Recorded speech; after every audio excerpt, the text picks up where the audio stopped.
sometimes people want to jump to I need to grow from it and learn from it and I'm never doing that again. Like, well, sit down for a minute and just cry, right? It's okay to cry. It's okay to feel sad about all of the things that felt good in the moment, even though at the end you realize they weren't for your good. You're listening to Make Some Noise podcast, episode number 448 with guest Dr. Akua Boateng.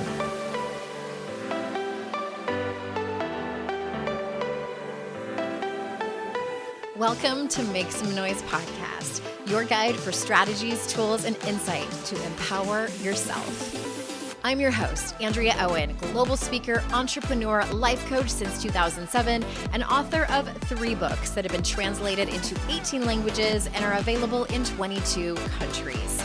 Each week, I'll bring you a guest or a lesson that will help you maximize unshakable confidence, master resilience, and make some noise in your life. You ready? Let's go. Hey everyone, welcome to another episode of the podcast. I am so glad that you're here. I'm recording this while my puppy is taking a nap. I did not realize, I think I kind of realized, but it's sort of like parenting. Like people can tell you about it, but you don't really understand until you're in it. I didn't realize that this is going to be so much like having a toddler. And this isn't to, be dismissive of how hard it is to have small children, but there are a lot of similarities. One of them being that I cannot take my eyes off her. And she's napping. And I feel like when I first started my business, this was actually a couple of years before I started the podcast, I had 2 babies and it was the same. I worked when they were napping and after they went to bed. And let me tell you, it wasn't easy, but I made it. And we're so happy to have her. I posted on Instagram about her. Her name is Astrid. She's a German Shepherd puppy. And also, you can catch her in my highlights. She is an absolute joy. And speaking of joys, I am super pumped because we have moved into the relationships theme of the podcast. And I'm already just enamored with our guests. I somehow managed to find the smartest people. Not to brag, but I think they're amazing. These people that I get to interview. Before we jump in and I tell you about today's guest, if you want to get on the phone with me because you're on the fence about the Daring Way retreat that is coming up in September in Asheville here in North Carolina, you can do that. If you're like, I don't know, I need to do a gut check. It's, I know it's like moving mountains when you're trying to like logistically come out, and if you're not really sure about the work, and if you want to talk to me about kind of what you're struggling with to see if it will help you. Again, just to do that gut check, head on over to andreaowen.com/retreat. And if you scroll down to the bottom in the FAQs, you'll see there about getting on the phone with me, and there's a link in there so you can book your quick call and we'll chat about it. I'm excited to see if it is right for you. All right, let's jump into today's show, and let me tell you a little bit about our guest. Dr. Akua Boateng is a sought-after mental health and relationship expert with over 14 years' experience in clinical practice and education. She specializes in an integrative approach to treating anxiety, trauma, relationship issues, and other emotional concerns. She is the founder and CEO of Boateng Psychotherapy and Consultation, where she partners with organizations in the integration of emotionally aware practices and initiatives. In the media, Dr. Akua has contributed to media outlets such as CNN, The Washington Post, HuffPost, Black Enterprise, Refinery 29, Philadelphia Inquirer, NBC News, Slate Magazine, Harper's Bazaar, and others. Her genuine, empathetic voice adds to the growing culture of mental health awareness. So without further ado, here is Dr. Boateng. Dr. Boateng, thank you so much for being on the show. Thank you for having me. I'm excited to talk. I was mentioning before we got started that I have too many questions, which I feel like is a good thing for an interview. So I am going to jump right in, and we're doing themes this year on my show, and we are in the relationships theme. And we, in the past, have had a lot of experts on talking about difficult conversations, and from a relationship perspective, what would be your advice when it comes to having open and hard conversations with a partner? Well, this is an important part of any relationship, right? Because typically, as a couples therapist, I hear and see people that come to me because of the absence of the ability to do this, right? Safety is required for active and healthy communication.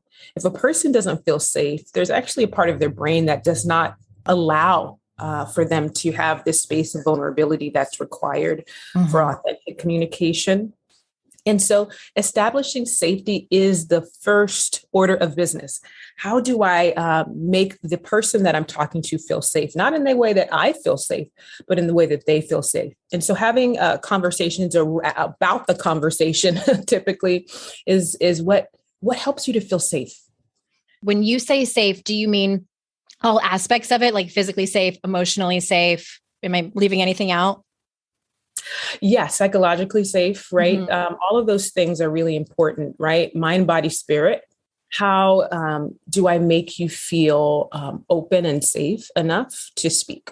Right. So physically, are there proxemics that feel good? Does it help if we are sitting face to face, Indian style? Does it help if we're having a conversation in the middle of the day or the nighttime? Or does it help you to feel safe if I tell you ahead of time? Or no, don't tell me too far ahead of time because that gives me anxiety, right? So let's have a conversation about how to have a safe conversation to set the foundation for that to work well. And then secondly, talking to the person about your needs typically disarms a person, right? Talking to them about, this is what I'm learning about myself and the things that I need. I need to feel supported. And the way that I best feel supported is blank, blank, blank, right? Also talking to them about what your concerns or fears is really important. I'm really fearing that without that level of support, our connection is going to fizzle. I don't feel as connected to you. I don't feel like you're my person. And that's scary to me. And so what I'd like to see happen is, right, some action items. I would love to feel supported in these 3 ways. And so specifically telling your partner what it is that you need, disclosing your emotion behind and underneath what you need so that they can see the significance of it. And then the action items. This is specifically in detail what I need to see happen. And so whatever conversation you need to have that's difficult, laying that foundation and then structural vehicle is typically helpful.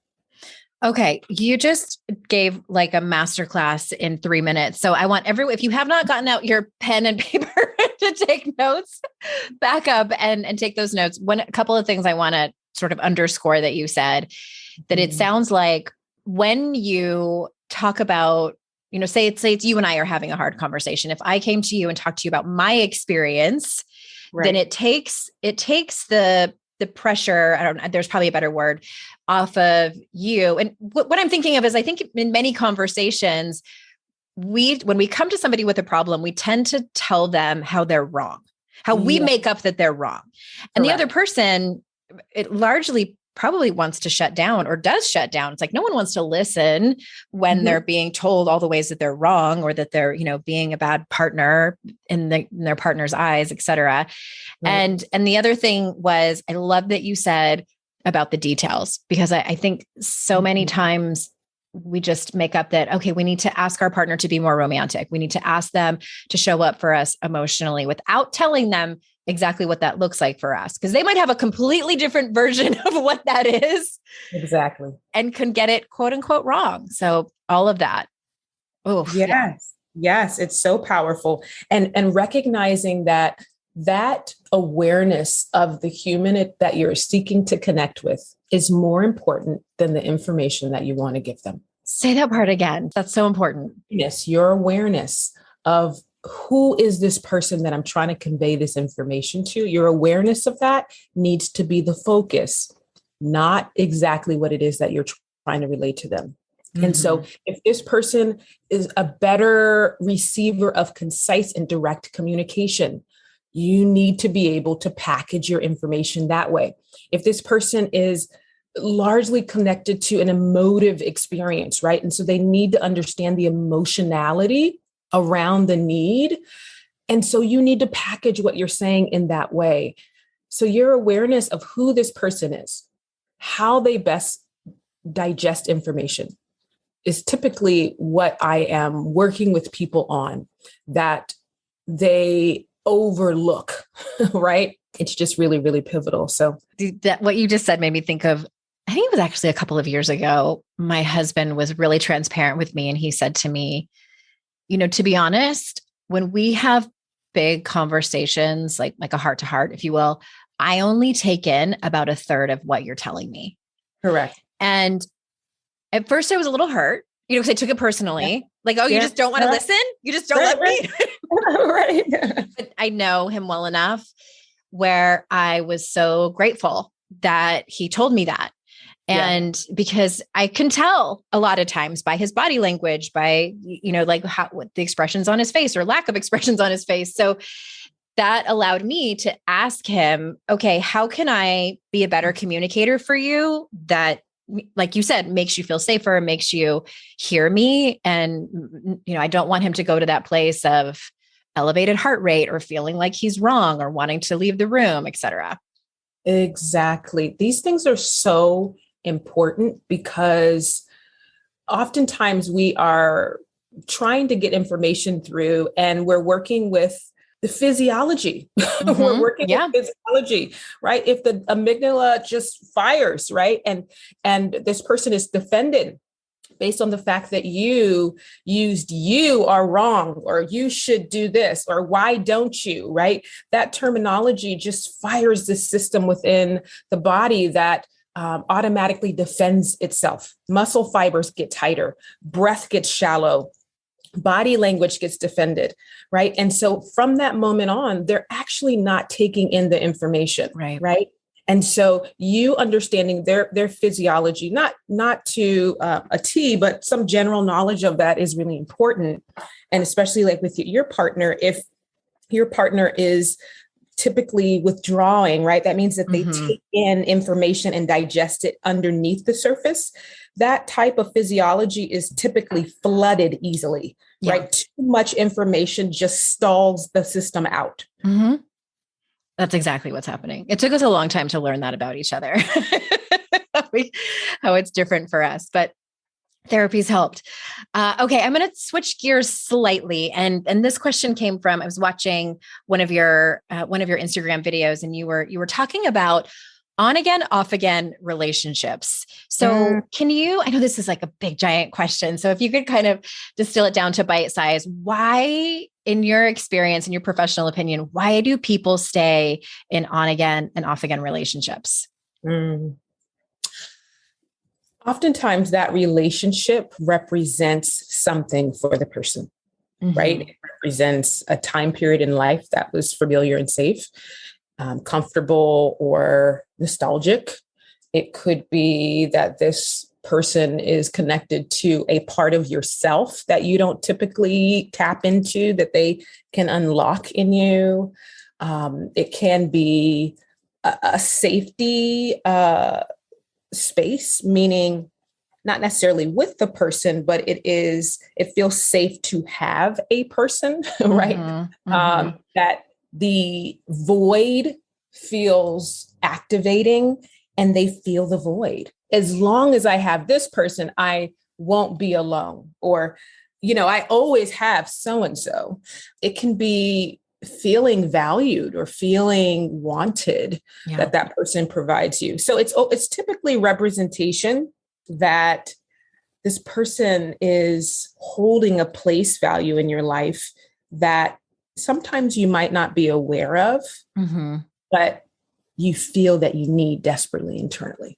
And it sounds like if you can identify what that is, it might be a giant step of self-awareness to hopefully either heal the relationship, which I'm assuming could happen, or walk away from the relationship. Yes. That is important because there are other sources that you can receive that level of support that you need or representation. Yeah. Right. So if it is this person brings me alive, or this person always understands me, and to be known in this way feels rare and important. And it tells you the desire that you have. It gives you insight and education around what you need so that you can pursue it in other sources if that relationship is not healthy or helpful to you. That struck me to hear you talk about that on your Instagram. And just now I've been writing a memoir finally. And a lot of the memoir is based around the story of a former relationship. I was married previously. We didn't have any children together. So it was a clean break in that way, but we were together for 13 years from the ages of 17 to 31. And as I've thought about it a lot, I'm 15 years out of that relationship. So I've had a lot of time that I needed to gain some insight and look back. And one of the things, as I'm writing out the story, and I have a writing coach, her name's Candace Davis, by the way, everyone should hire her if you need a writing coach. She said, in reading the story, she said, I need you to put more in there of why you stayed for so long. And it was so dysfunctional and so toxic, at times abusive. And it was on again, off again, a handful of times. One of the things is exactly what you said. And I did not know this until probably, 13 or 14 years out. I was talking to a dear friend of mine, and I was telling her about how I get triggered when I watch movies or TV shows that are depicting certain scenes that are reminiscent of this relationship that I had. I could not bear to watch, I read the books, but couldn't watch the movies of 50 Shades of Grey. And it wasn't the sex was just a means to an end in my relationship, but it was more so like that obsession, that intensity. And I was asking my friend, and I'm like, I don't know why I still, after all these years, get so physiologically just triggered when I watch either a super intense arguments, especially super intense arguments on TV or movies. And she said, about knocked me over. She said, oh, honey, that sounds like that made you feel alive. Yeah. And I was like, oh my God. Yes. And it wasn't necessarily him. It was exactly what you said, what he represented and what he did, what his behavior and our behavior together created in my life that I was so starving for, that I subconsciously did not believe I could create that on my own. Right. That's one of the main reasons I stayed. There were a lot of other reasons, but that was a big one. Such a good awareness of that too, for you. Thank you. And I hope that people listening to this, whether you're in one of those right now or you have one in the past, because I think that's fairly common when people get to a certain age, when you reach midlife, you might have had one of those relationships, that you give yourself some grace. Yes. That right there is so important. Self-compassion is the vehicle, right, towards safety and actualization. And so being able to give yourself self-compassion and or grace is pivotal. Yeah. There's something that you said that really struck me, and really is typically what people are facing. We are often in relationships facing unfinished developmental tasks, right? That's a psychological term that really just describes something that I wasn't able to do at one stage of my life. I'm trying to do right now, right? This relationship gives me the context, or gives me the incubator to be able to do that. So if it was early in life, I was never able to fight. I was never able to say a thing. I was never able to have the environment where I could speak my mind, right? I'm in a relationship that calls that out in me, or that seeks to finish that task for me. Or it could be, I never have seen in my development this space where people stay, right? Yeah. People typically leave, and I want to be the one that stays. I want to be the one that works it out. I want to be the one that changes the dynamic. And so sometimes we are doing things to overcome in a way that is extremely pivotal and important to us, historically, not presently. Well, I'm over here taking notes which doesn't happen all that often with my guests. This is a very immense compliment to you. But you just named two more things I think that for me resonate so much. The belief that people typically leave me. And I won't have that happen again. Therefore, I'm going to stay in this relationship. I'm going to stick it out. Yes. And I'm going to fix it. That was mine because I was largely codependent in that relationship. And I would word it as I never got the voice to fight. Yes. In my family of origin. And in this relationship, I get that. Right. Right. Yes. We are fragile beings and have the best intentions. Wow. Okay. I'm going to need a second to recover from that. Thank you. I'm interrupting this conversation to bring you a few words from some of our sponsors. If you really, really know me, you know I love a beautiful serving bowl and serving dish. My mom had this big serving dish since I was a kid, and it has a crack in it that's been repaired. And a few years ago, when I was at her house for Thanksgiving, I asked her if I could have it, and she gave it to me. I don't know. Dishes, especially serving dishes, create so much meaning, and I can't wait to hand down to my kids special dinnerware that we use now. Because your table is where you nourish yourself, your friendships, and your family, and that's why Year and Day believes it's worth it to set a table you love. Year and Day gives you everything you need and nothing you don't to set the perfect table.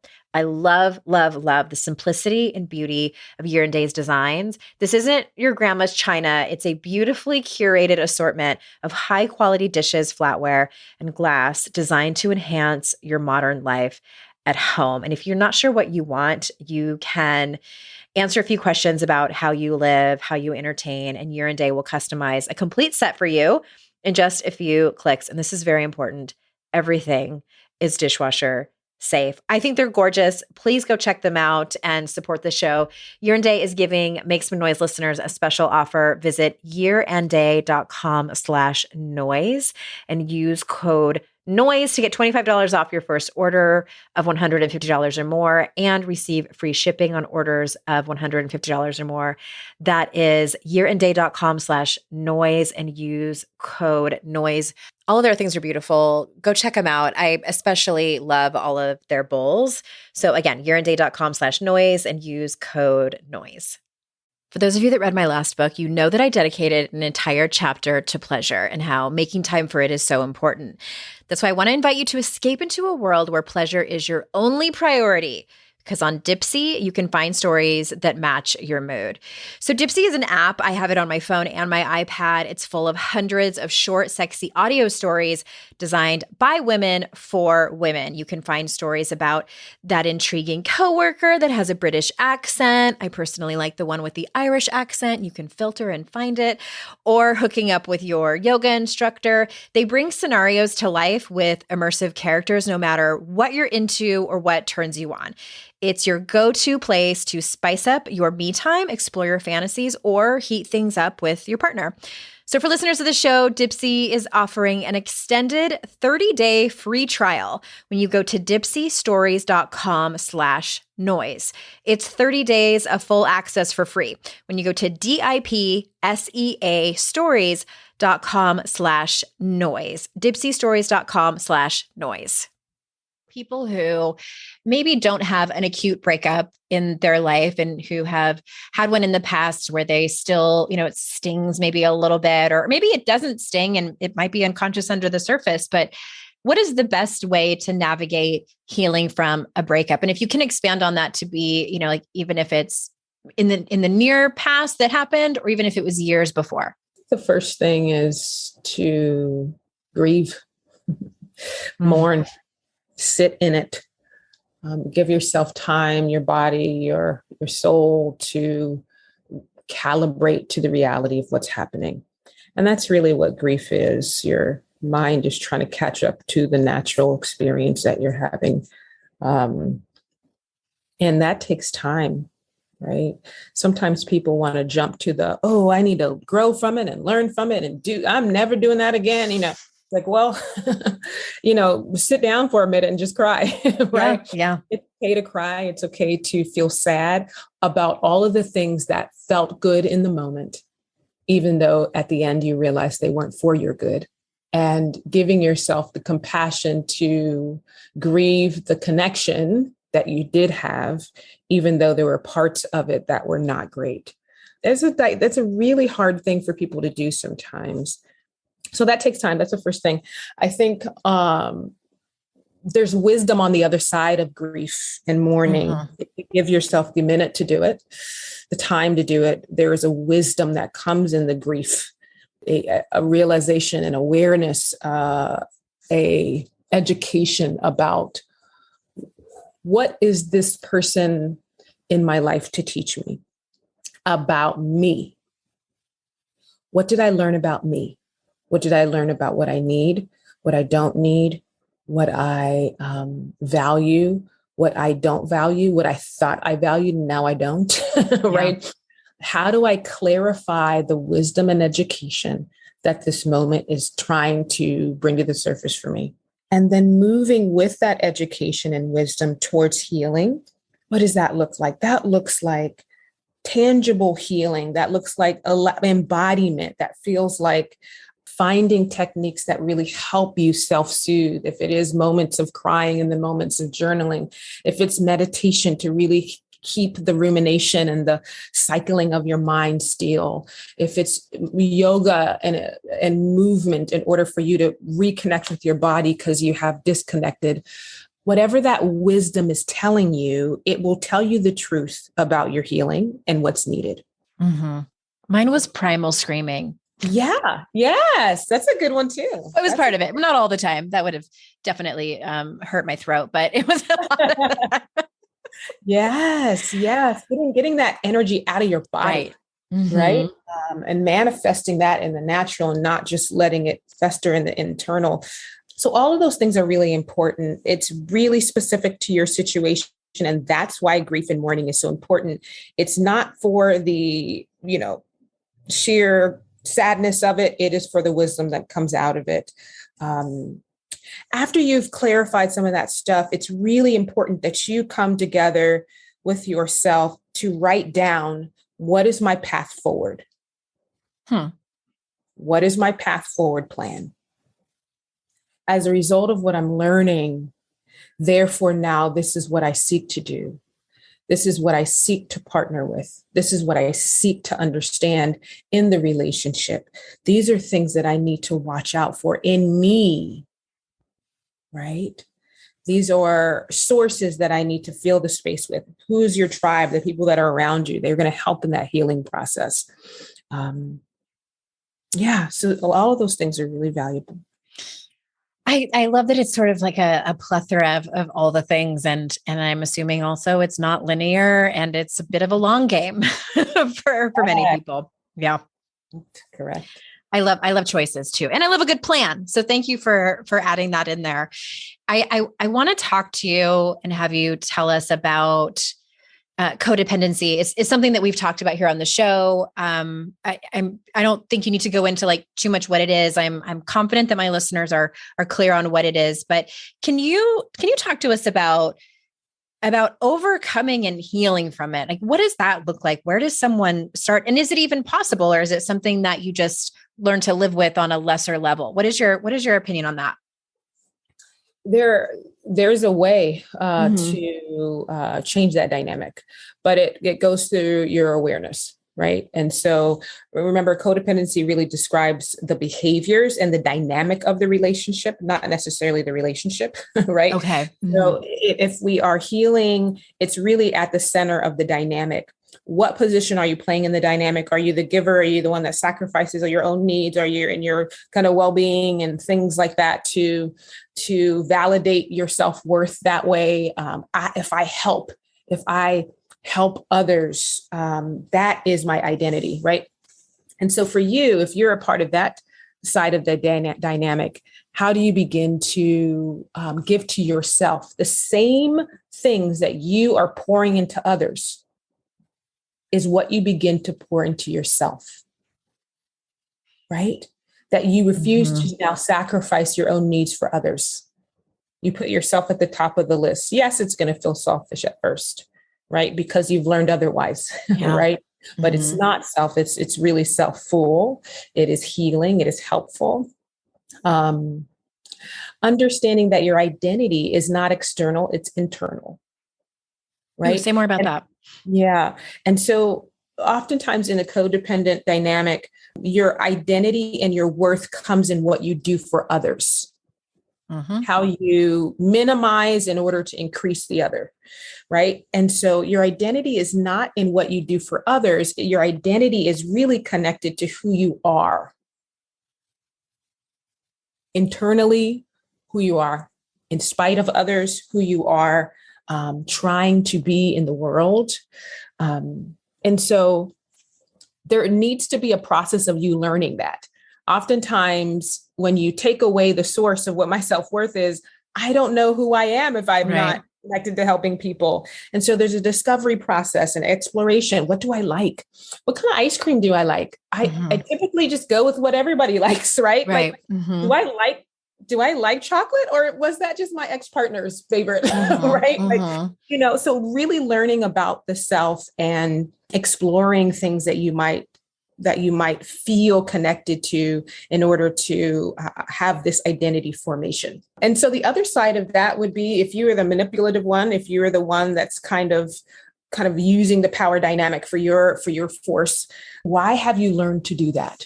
What is it that taught you that manipulation, control, and power is the only way for you to connect? Go back to that space, understand it, process it, grieve it, heal it, and move forward in a different way, right? It's the dynamic. It's the epicenter of how I learned to be this. How did I learn that this is what connection looks like in order to explore a new form of that? Whew, that's some big work right there. I can relate to some of those identities that you described. Yeah.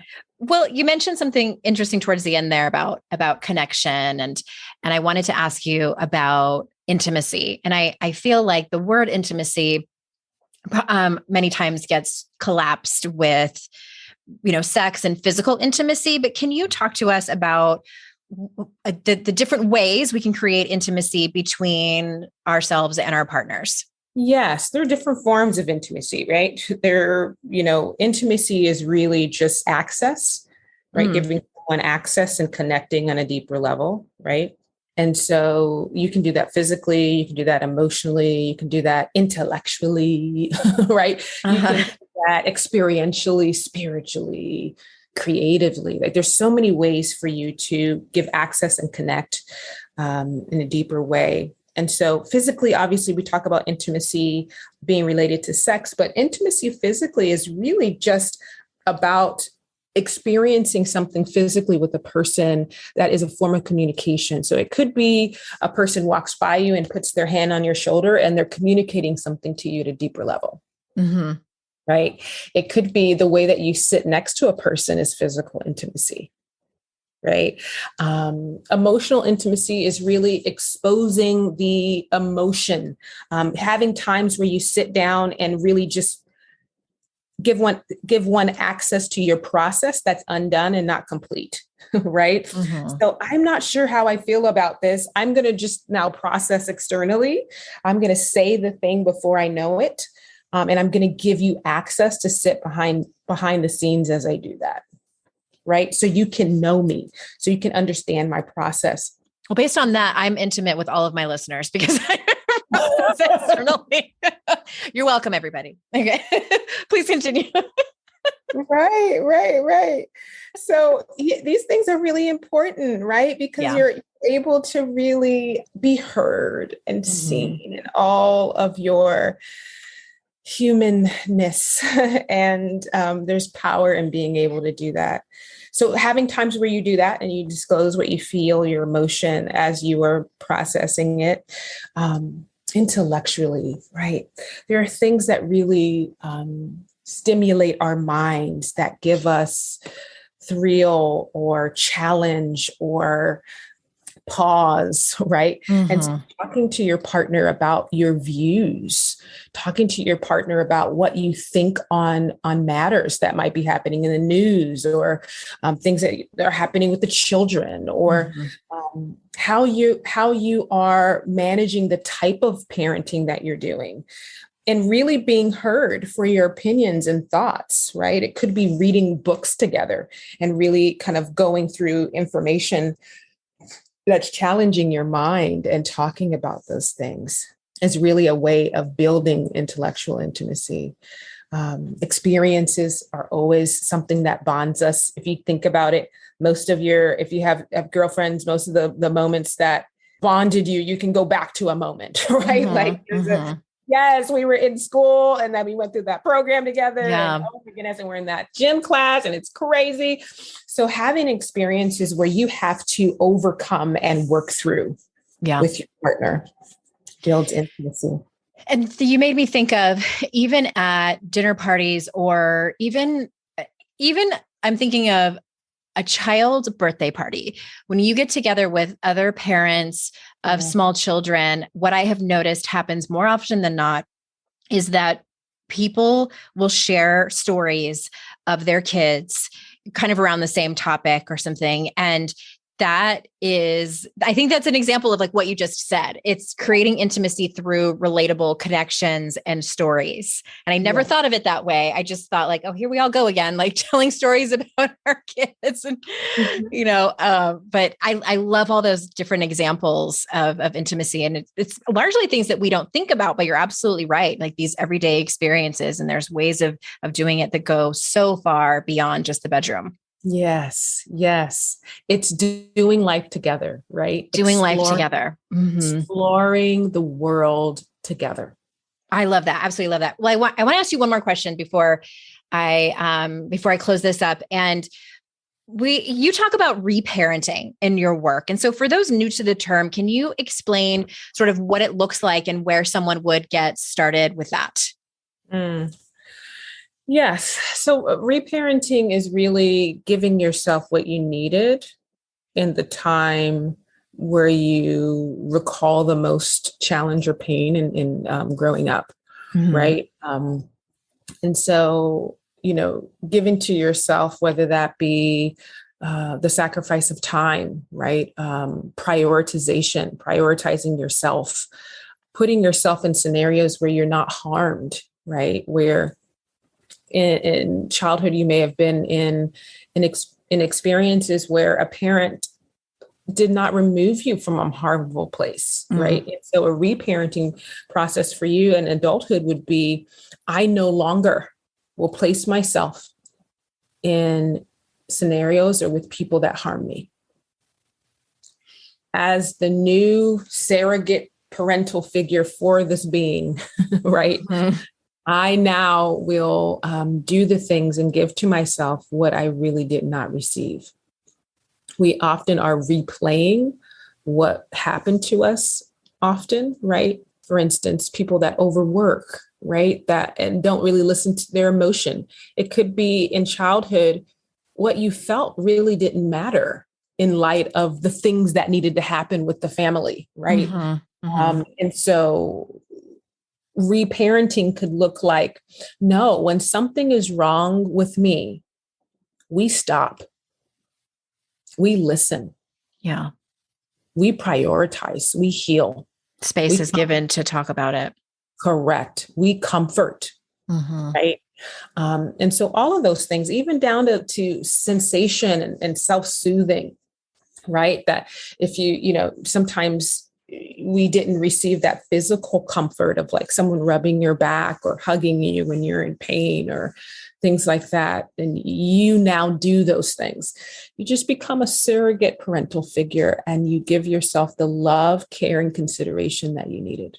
Ooh, I am having another moment. This is a record, Dr. Boateng. Two big moments in one episode. I realized that Dr. Shamala was on my podcast a few weeks ago, and we were talking similarly about when we have children ourselves, And then when we realize that we are giving our children what we didn't have, can bring up our stuff. And so when you were saying that, I was thinking, it sort of dawned on me. It's sort of like a, well, of course moment, but I hadn't really put it together until just now. So in my life, my kind of seismic shift happened with my parents when I became a teenager, and things really started to change in our dynamic. And, there was no outward physical abuse or anything like that, but it was more of like I was loved and parented and lots of attention. And then suddenly when I became like 13, 14, it's like, okay, have fun with your social life. You're on your own. And I was given a tremendous amount of freedom, too much freedom, no boundaries. And I needed my parents a lot of time. So now my son is 14 and my daughter is 12. And I'm parenting them differently and trying not to be codependent. Because that pendulum can swing too far the other way.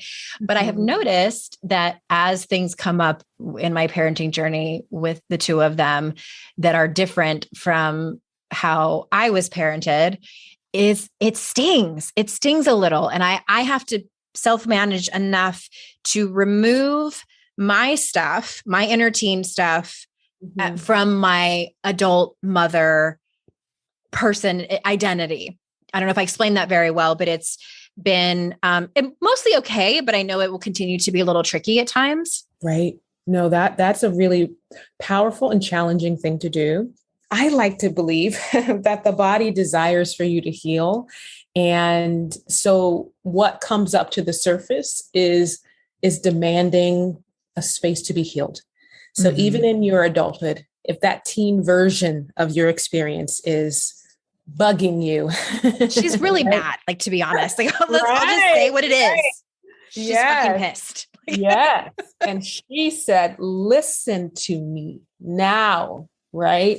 For years and years and years. And you have the opportunity to listen and to whatever. Sometimes we feel like it's reductive and regressive. And in some way it's fine.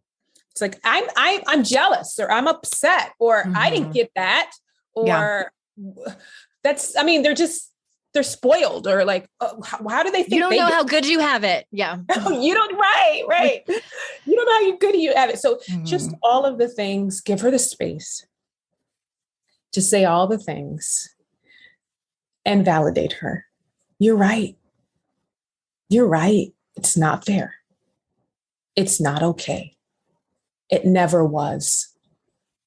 I hear you. I see you. I understand.